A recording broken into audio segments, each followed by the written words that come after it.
एक समय की बात है। एक राज्य में एक प्रतापी राजा राज करता था।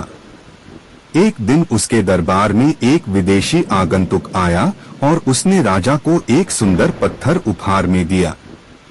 राजा वह पत्थर देख बहुत प्रसन्न हुआ। उसने उस पत्थर से भगवान विष्णु की प्रतिमा का निर्माण कर उसे राज्य के मंदिर में स्थापित करने का निर्णय लिया और प्रतिमा निर्माण का कार्य राज्य के महामंत्री को सौंप दिया। महामंत्री गांव के सर्वश्रेष्ठ मूर्तिकार के पास गया और उसे वह पत्थर देते हुए बोला, महाराज मंदिर में भगवान विष्णु की प्रतिमा स्थापित करना चाहते हैं।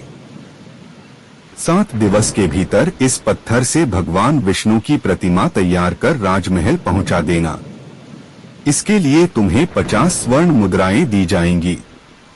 50 स्वर्ण मुद्राओं की बात सुनकर मूर्तिकार खुश हो गया और महामंत्री के जाने के उपरांत प्रतिमा का निर्माण कार्य प्रारंभ करने के उद्देश्य से अपने औजार निकाल लिए। अपने औजारों में से उसने एक हथौड़ा लिया और पत्थर तोड़ने के लिए उस पर हथौड़े से वार करने लगा, किंतु पत्थर जस का तस रहा। मूर्तिकार ने हथौड़े के कई वार पत्थर पर किए, किंतु पत्थर नहीं टूटा।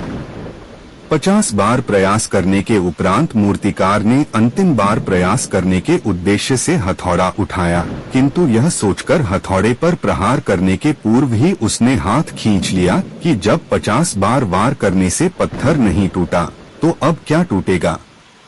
वह पत्थर लेकर वापस महामंत्री के पास गया और उसे यह कह वापस कर आया कि इस पत्थर को तोड़ना नामुमकिन है, इसलिए इससे भगवान विष्णु की प्रतिमा नहीं बन सकती। महामंत्री को राजा का आदेश हर स्थिति में पूर्ण करना था, इसलिए उसने भगवान विष्णु की प्रतिमा निर्मित करने का कार्य गांव के एक साधारण से मूर्तिकार को सौंप दिया। पत्थर लेकर मूर्तिकार ने महामंत्री के सामने ही उस पर हथौड़े से प्रहार किया और वह पत्थर एक बार में ही टूट गया। पत्थर टूटने के बाद मूर्तिकार प्रतिमा बनाने में जुट गया।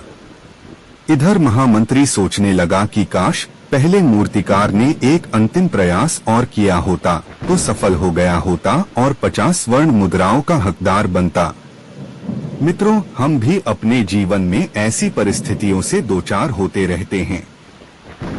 कई बार किसी कार्य को करने के पूर्व या किसी समस्या के सामने आने पर उसका निराकरण करने के पूर्व ही हमारा आत्मविश्वास डगमगा जाता है और हम प्रयास किए बिना ही हार मान लेते हैं।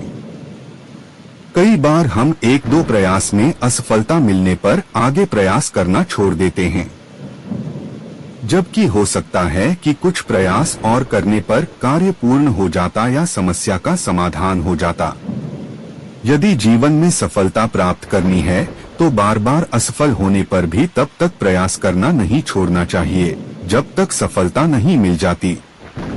क्या पता जिस प्रयास को करने के पूर्व हम हाथ खींच ले वही हमारा अंतिम प्रयास हो और उसमें हमें कामयाबी प्राप्त हो जाए। अगर आपने इस वीडियो से कुछ सीखा है तो कृपया हमारे चैनल को लाइक, शेयर और सब्सक्राइब करें। धन्यवाद।